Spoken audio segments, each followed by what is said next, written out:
नमस्कार, सतर्क police times news मध्ये आपलं स्वागत।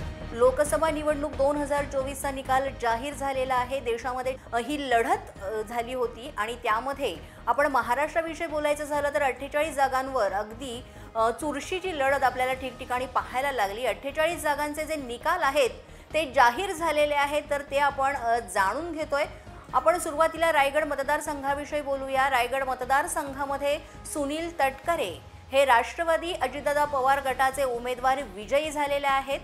लातूर मतदारसंघामध्ये शिवाजी काळगे हे काँग्रेसचे उमेदवार विजयी झालेत। त्यानंतर सांगली मतदारसंघामध्ये विशाल पाटील हे अपक्ष म्हणून उभे होते, तर ते विजयी झालेले आहेत। हातकणंगले इथं शिवसेना शिंदे गटाचे धैर्यशील माने हे विजयी झालेत। रावेर येथून भाजपच्या रक्षा खडसे ह्या विजयी झाल्यात। मुंबई दक्षिण इथून अरविंद सावंत ठाकरे गटाचे उमेदवार विजयी झालेत। नाशिक इथे राजाभाऊ वाजे हे ठाकरे गटाचे उमेदवार होते, ते विजयी झालेले आहेत। त्यानंतर दिंडोरी मतदारसंघ इथे भास्कर भगरे हे राष्ट्रवादी शरद पवार गटाचे उमेदवार विजयी झालेले आहेत। मुंबई उत्तर मध्य इथून वर्षा गायकवाड ह्या काँग्रेसच्या उमेदवार विजयी झालेले आहेत। त्यानंतर ठाणे मतदारसंघामध्ये नरेश म्हस्के हे शिंदे गटाचे उमेदवार विजयी झालेत। मुंबई उत्तर इथून पियुष गोयल हे भाजपाचे उमेदवार विजयी झालेले आहेत। परभणी मतदारसंघामधनं ठाकरे गटाचे संजय जाधव हे विजयी झालेत। बारामती इथून सुप्रिया सुळे शरद पवार गटाच्या उमेदवार विजयी झाल्यात। चंद्रपूर इथे काँग्रेसच्या प्रतिभा धानोरकर ह्या विजयी झाल्यात। आता आपण बीड मतदारसंघाविषयी बोलूया। बीडमधनं अतिशय धक्कादायक निकाल लागलेला आहे। यामध्ये बीडमधून पंकजा मुंडे या हारलेल्या आहेत आणि राष्ट्रवादी शरद पवार गटाचे बजरंग सोनवणे हे जिंकलेले आहेत। नागपूर येथून नितीन गडकरी हे भाजपचे विजयी झालेले आहेत। अमरावती इथून बळवंत वानखेडे हे काँग्रेसचे उमेदवार विजयी झालेत। कोल्हापूरचा आपण विचार केला तर कोल्हापूरचे शाहू महाराज छत्रपती हे काँग्रेसचे उमेदवार विजयी झाले। छत्रपती संभाजीनगर इथून शिंदे गटाचे संदीपान भुमरे हे विजयी झालेले आहेत। अहमदनगर इथून निलेश लंके हे शरद पवार गटाचे उमेदवार विजयी झालेत।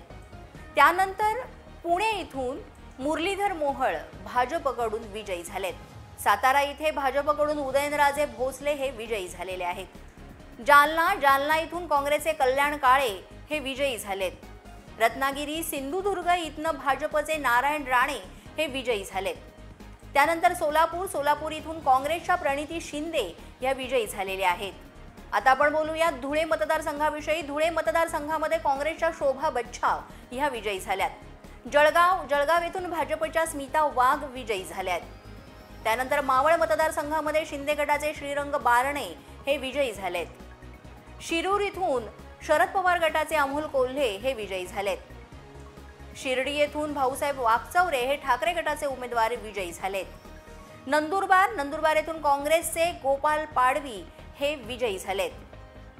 पालघर येथून भाजपचे हेमंत सावरा हे विजयी झालेले आहेत।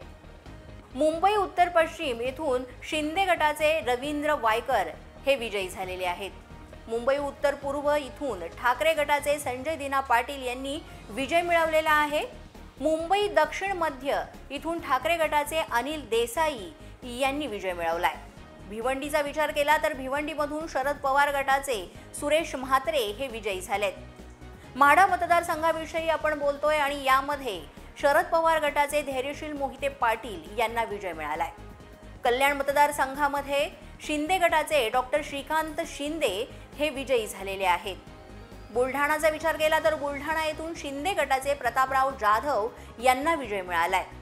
रामटेक मतदारसंघामध्ये श्यामकुमार बर्वे काँग्रेसकडून विजयी झालेत। नांदेड इथून वसंत चव्हाण हे काँग्रेसचे उमेदवार विजयी झालेले आहेत। गडचिरोली चिमूर इथून काँग्रेसचे नामदेव किरसान यांनी विजय मिळवलाय। भंडारा मतदारसंघामध्ये काँग्रेसचे प्रशांत पाडोळे यांना विजय मिळालाय।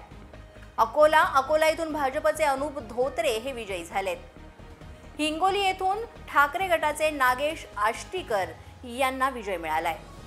वर्धा येथून अमर काळे शरद पवार गटाचे उमेदवार आहेत, त्यांनी विजय मिळवलाय। यवतमाळ वाशिम येथून ठाकरे गटाचे संजय देशमुख हे विजयी झालेत। धाराशिव येथून ओमराजे निंबाळकर ठाकरे गटाचे उमेदवार आहेत, ते विजयी झालेले आहेत। अशा प्रकारे महाराष्ट्रामध्ये 48 जागांसाठी ही लढत झाली होती आणि यामध्ये काही ठिकाणी अतिशय चुरशीची लढत पाहायला मिळाली। रवींद्र वायकर आणि कीर्तिकर यांच्यामध्ये सुद्धा खूप चुरशीची लढत झाली आणि तिथे असं ऐकायला मिळालं, तिचं पाहायला मिळालं की फक्त 48 मतांनी रवींद्र वायकर हे जिंकलेले आहेत। तर अशा पद्धतीनं 48 जागांसाठी चे हे निकाल जाहीर झालेले आहेत।